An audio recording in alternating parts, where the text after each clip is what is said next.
بسم اللہ الرحمن الرحیم، السلام علیکم۔ ہمارے اس چینل میں آپ سب کا خوش آمدید۔ کل پی سی بی نے اچانک پی ایس ایل کے شیڈیول کو پوسٹ پون کر دیا اور تمام پی ایس ایل کے باقی میچز 3 میچز جو بچ رہے تھے اس کو اچانک سے ختم کر دیا۔ پی سی بی نے وجہ کچھ یوں بتائی کہ یہ ہمارے فرینچائزرز اور ہماری ٹیم نے مل کر یہ فیصلہ کیا ہے کہ ٹیسٹ کی وجہ سے ہم پی ایس ایل کے یہ بقایا میچز فی الحال کے لیے پوسٹ پون کر رہے ہیں، پھر آئندہ اس کی شیڈول ری شیڈیول کی جائے گی۔ تو میڈیا اور انٹرنیشنل لیول پر کچھ اس طرح دکھایا گیا، لیکن حقائق ہم آپ کو اس ویڈیو میں آج بتائیں گے۔ دوستو، اس کے چند منٹ بعد رمیز راجہ نے ایک سٹیٹمنٹ دیا کہ آج ایلیکس ہیلز کی رپورٹ آئی ہے کہ وہ اس بیماری میں مبتلا ہو چکے ہیں۔ پھر اچانک ایلیکس ہیلز نے اس بات کی تردید کر دی۔ دوستو، ماجرا کچھ یوں ہے کہ ٹیسٹ کا خدشہ پاکستان میں ایک ہفتے پہلے ہی زیادہ تھا۔ گورنمنٹ نے ریڈ الرٹ جاری کر دیا تھا گلوبلی اور نیشنلی۔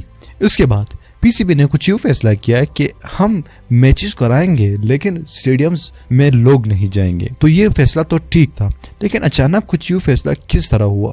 بقایا تو صرف 3 ہی میچز رہتے تھے، آج اور کل کے میچز تھے۔ اس کا کیا مطلب تھا؟ لوگ تو ویسے بھی نہیں آ رہے تھے۔ دوستو، اس کی اندرونی کہانی کچھ الگ ہے۔ ایلیکس ہیلز، رمیز راجہ ایک عام سے بندہ نہیں ہے، وہ ایک عام بندہ نہیں ہے۔ وہ اگر اس طرح کا سٹیٹمنٹ دیتا ہے تو وہ اپنی زبان اور اپنے الفاظ پر پورا شور ہوتا ہے، 100% شور ہوتا ہے جو اس طرح سٹیٹمنٹ دیتا ہے۔ اگر ایلیکس ہیلز کو خدا نخواستہ وائرس تھا تو پھر کراچی کنگز کے ساتھ وہ ڈریسنگ روم شیئر کرتے تھے، وہ ایک ساتھ کھانا کھاتے تھے، سب لوگ وہ دوسرے کھلاڑیوں کے ساتھ مل جل کر رہتے تھے۔ شاہد آفریدی بہت سے اور کھلاڑیوں کے ساتھ اس کی بہت اچھی بونڈنگ تھی، تو وائرس تو جلد ہی پھیل جاتا ہے۔ تو کیا ایلیکس ہیلز سے دوسرے کھلاڑیوں کو نہیں پہنچا وائرس؟ تو اگر ایلیکس ہیلز تھا تو 110% دوسرے کھلاڑیوں کو بھی وائرس ہوا ہے، جس کی وجہ سے پی سی بی نے پوسٹ پون ری شیڈول کرنے والا ہے۔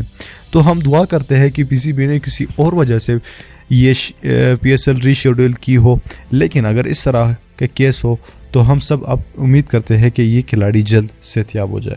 دوستو، آپ کو کیا لگتا ہے؟ آپ ہمیں کامنٹ کر کے دیجیے، بتائیے۔ اس ویڈیو کو لائک کرنا مت بھولیے گا اور ساتھ ہی ہمارے چینل کو بھی سبسکرائب کریے تاکہ آپ کو آئندہ آنے والی تمام ویڈیو کی اپڈیٹس وقت پر مل سکے۔ میں ملتا چاہوں گا آپ سے اگلی ویڈیو میں، تب تک کے لیے اجازت دیجیے۔ اللہ حافظ۔